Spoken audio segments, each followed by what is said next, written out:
गुरु गोविंद दोऊ खड़े, काके लागू पाए, बलिहारी गुरु आपके, जिन गोविंद दियो बताए। गुरु ही गोविंद हैं, गुरु ही ब्रह्मा हैं, गुरु ही विष्णु हैं, गुरु ही महेश हैं और गुरु ही पार ब्रह्म हैं। ये कहानी है एक गुरु और एक शिष्य की, जिनका जंगलों के आसपास किसी गांव में एक छोटा सा आश्रम था। आश्रम से वो भिक्षा लेने के लिए गए और जब लौट रहे थे तो उनको देर हो गई। भिक्षा से ही उनका आश्रम चलता है, उनके आश्रम में जितने शिष्य हैं उनका भरण पोषण होता है। तो भिक्षा लेकर जब लौट रहे थे तो अंधेरा हो गया काफ़ी, यानी कि रात ढलने लगी। अब ये ऐसा समय था जब किसी तरह के आने जाने के साधन नहीं थे। तो चेले ने कहा कि गुरुजी, एक प्रार्थना करता हूँ आपके चरणों में। गुरुजी ने कहा, बोलो बेटा, अगर आप कहें तो आज की रात हम इसी गांव में गुजार लें। गुरुजी ने कहा, ठीक है, नेक विचार है, हम इसी गांव में गुजार लेते हैं। लेकिन गांव तक पहुंचने से पहले जो जंगल का रास्ता था उसमें बहुत ज़्यादा आवाज़ें शेर वगैरह की आने लगी। चेला जो शिष्य था वो थोड़ा डर गया। उसने कहा, गुरुजी, शेरों गिदड़ों की आवाज़ों से शिष्य थोड़ा सा घबरा गया। गुरुजी ने कहा कि हम में योग की शक्ति है, मैंने तुझे ऐसे ऐसे गुर सिखाए हैं कि शेर और इस तरह चीता कोई भी हमारे पास आकर हमारा कोई नुकसान करेगा ही नहीं।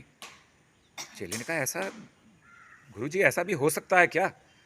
तो शिष्य को क्या हुआ, गुरु पर थोड़ा भरोसा कम दिख रहा था।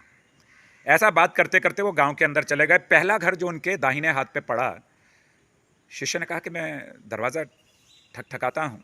अंदर से एक इंसान निकल कर आया जिसने धोती पहनी हुई थी, आधी इधर फटी हुई, यहाँ शरीर पर कुछ भी नहीं था। उन्होंने कहा कि हमारे गुरुजी आपसे कुछ कहना चाहते हैं। बोले, जी बताइए, क्या आज्ञा है? तो गुरुजी ने उनसे कहा, जो गरीब इंसान निकला था, कि हमारा जो मठ है वो यहाँ से कम 40 कोस दूर है और बीच में जंगल है। क्या हम आज की रात आपके यहाँ गुजार सकते हैं? तो जो गरीब आदमी था उसने अपनी तरफ देखा, फिर उनकी तरफ देखा। गुरु बड़े हैं कि आपको मेरे यहाँ रहना अगर बुरा ना लगे तो आप आ जाइए, आप मेरे यहाँ आराम से आ सकते हैं। जैसे ये लोग अंदर गए तो इन्होंने देखा कि बहुत ही मध्यम लाइट में एक बूढ़ी औरत लेटी हुई है और कुछ और लोग हैं। इनको लगा कि ये तो बहुत ही गरीब लोग हैं, कैसे होगा यहाँ? खैर, उसने कहा, मेरे पास कुछ सूखी रोटियाँ और अचार है, अगर गुरुजी आप चाहें तो भोजन ग्रहण कर लीजिए। रात हो चुकी थी, उन्होंने भोजन ग्रहण किया, उसके लिए प्रार्थना की और जाकर सो गए। अब जो गुरु लोग होते हैं वो किस समय उठते हैं? सुबह ब्रह्म मुहूर्त में 3 बजे।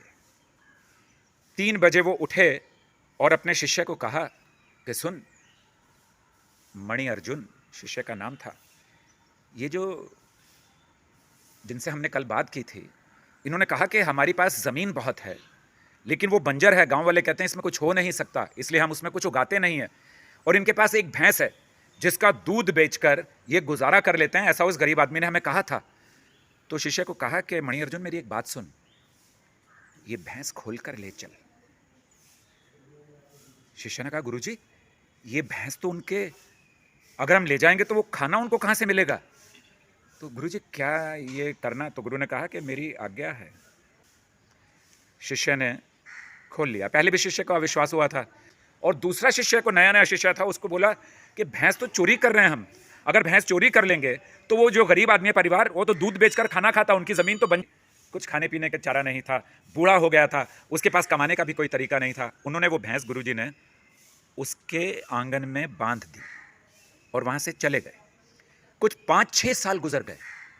शिष्य ने एक दिन अपने गुरु से पूछा, गुरुजी, मेरे मन में एक संदेह है, आपने जो उसकी भैंस खोली थी उनकी क्या हालत होगी? वो तो मर चुके होंगे, अगर तुम्हें ऐसा लगता है। गुरुजी समझ गए थे कि शिष्य के मन में मेरे प्रति आस्था थोड़ी कम है। उसको लगा कि मैंने भैंस चुरा ली है गरीब आदमी की। बोले, चलो। तो प्रातः 4 बजे निकल गए उस गांव में जाने के लिए और दोपहर के भोजन के समय तक उस गांव में पहुंचे। जाकर कुएं पर स्नान किया और देखा कि जिस घर से उन्होंने भैंस ली थी वो घर नहीं है, वहां तो हवेली बन गई है।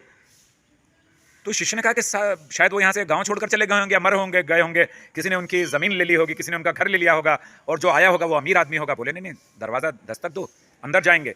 अंदर गए तो देखा, ये तो वही आदमी है